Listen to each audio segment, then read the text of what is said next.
Guys, it's summer, everybody's quarantined inside, and Ashes of Creation is a long way off. But if you're like me, the hype train is still kind of overtaking your life, so we gotta find some ways to pass the time for the next little while. Luckily, in August, there are quite a few new interesting RPGs coming out for us to play, so I'm gonna go over the releases that interest me this month. Tune in and you might find something that you are interested in as well. The first on this list is Baldur's Gate 3. Baldur's Gate 3 is an RPG style game based in the Dungeons & Dragons universe, following the rules that a typical tabletop D&D campaign would follow. However, unlike older titles in this series, Baldur's Gate 3 is being developed by Larian Games. So instead of it being more like an action RPG like Diablo and Path of Exile, it's going to be more of a turn-based RPG in the same way as Larian Games' other title, Divinity II. This means it will play a lot like a turn-based tabletop D&D game. The draw of this is that it allows you to approach the gameplay in any way you like. You can sneak around, pickpocket, you can grab stuff and throw it at people, or try to talk your way out of different situations, allowing for a lot of in-depth choices on how you go about beating the game. You can decide to work with certain characters or kill them. If it's anything like Divinity 2, it will be a very fleshed out and in-depth RPG to play through. The biggest selling point on Baldur's Gate 3 for me personally is that it'll feature 4-player co-op, so you can play with 3 friends and everybody can make choices and impact the story simultaneously. The combat being turn-based can be a turn-off for some people, but I don't mind it that much. If you're somebody who hates playing Dungeons & Dragons, then the combat probably won't be for you, but otherwise you guys should definitely check it out. The game is slated for an early access release in August. The exact date is to be announced on an upcoming live stream tomorrow on August 18th at 10 a.m. PT. So if this is the sort of game that you do want to check out, you'll definitely want to tune into that live stream to get the latest info. Next on this list will be Crowfall. Crowfall is a kickstarted mmorpg that has been in development for a few years now, but as of August 11th has gone into closed beta, where signing up will get you invited in waves. Alternatively, you can just buy in through any of their supporter packs to get access instantly. It's come a long way over the last few months with some major patches, but because of recent negative press on the game, many people have been brushing it off without really testing out what the game offers. It's not a typical MMORPG in the way it is structured, so that it has a bit of a learning curve, and it's definitely not for everybody. The game features a passive experience system that is time-gated. You essentially start gaining points in a primary and secondary skill track once your account is created, and these will level up even while you're offline to improve the way your character engages with the world. One of the major drawbacks for me is that there has been no wipe of progress going into this closed beta, so long-time alpha testers will have much more skills unlocked on their accounts, and there is no real way for you to bridge this gap.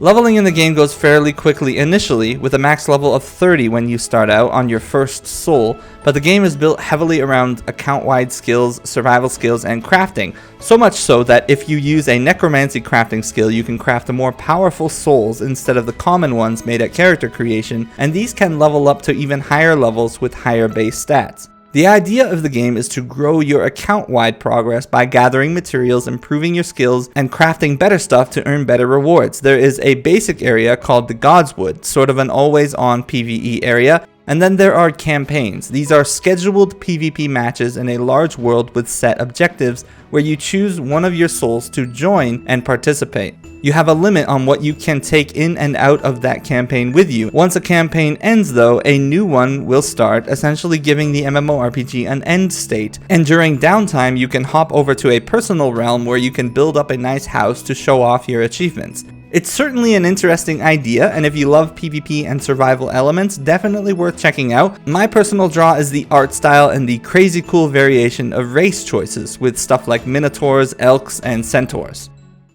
Next up is New World. It is having its last major closed beta test before it goes into the reconstruction mode coming up on August 25th, 2 weeks from now. The closed beta test will be the first time that the game will have its NDA lifted, and anyone who has pre-ordered the game or applied for the beta or been in any of the previous alpha tests will get access to this closed beta. The testing will last for approximately 7 days, so enough time for anybody to jump in and get an idea of the state of the game that it's currently in and provide some feedback. From what we know so far, the guys at Amazon Game Studios do take the user feedback seriously, so if you're looking forward to the next big MMO release being a good one, make sure you log in, play around, and let people know what you like and dislike about the game. I will personally be playing and streaming the game on my Twitch, where I'll talk about my experiences with the game and how to help new players quickly get in on the same level as some of the longtime alpha testers, which will certainly have a leg up. But the graphics are beautiful, the world is vast and very interactive, and it's using the action combat style with a little bit of animation locking as in Dark Souls. With no class system, there's housing, there's opt-in PvP, and a very in-depth crafting system, you will definitely have enough to keep you busy for the full week of the beta if you decide to try it out. Next up, I want to talk about Dreamscaper. This is not a multiplayer game, it's an isometric roguelike from the indie devs Afterburner Studios and was recently released into early access on Steam, so you can jump into it right now for about $15. The reason I'm bringing it up is it's something that you can just play right away just to kill time if you don't have anything else to play, as it's a lot of fun. I really like the art style for the game, and the approach to dungeon delving and the game's story is really unique. You will play as a girl suffering from depression and having nightmares, where whenever you go to sleep, you will plunge into these nightmares in the form of a dungeon to fight them off. And it features a wide range of weapons, monsters, puzzles, collectibles, and a whole bunch of other stuff. And then during the day, when your character is awake, you can travel around the town, talk to different characters to improve your relationships with them. Improving your relationships with different characters will, in a way, empower your character when she goes back to sleep into the next nightmare. But each character you talk to will have different personalities, likes, dislikes, and so on. So you'll need to find ways to make gifts for them from the dream world to give it to them to make them like you more. I really like this weird approach to the game that makes it use very typical gameplay elements like random generated dungeons and empowering your character, but explains them through the game world in a way that makes sense that they exist and why they are happening, rather than typical games methods of just leveling you up and randomly generating buffs and stuff like that. The last MMORPG I want to talk about, though, is another indie one called Titanreach. It's being developed by a small group of about 6 to 8 people called Square Root Studios. Its vision is that of the old school style MMORPG, very similar to like RuneScape, but with 3D graphics.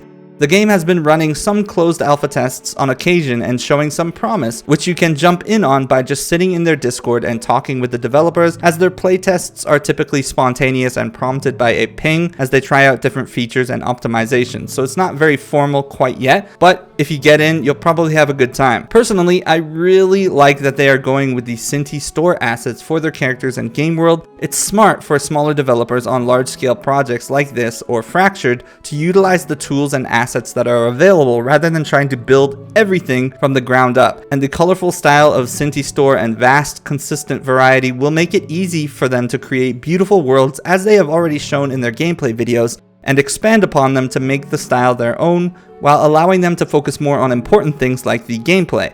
I have a tingling sensation that this game will be pretty popular once it's finished, so long as enough marketing is done. So this is me doing my part to get the word out about the game for those of you who loved RuneScape or any of those older, more grindy, immersive style MMORPGs.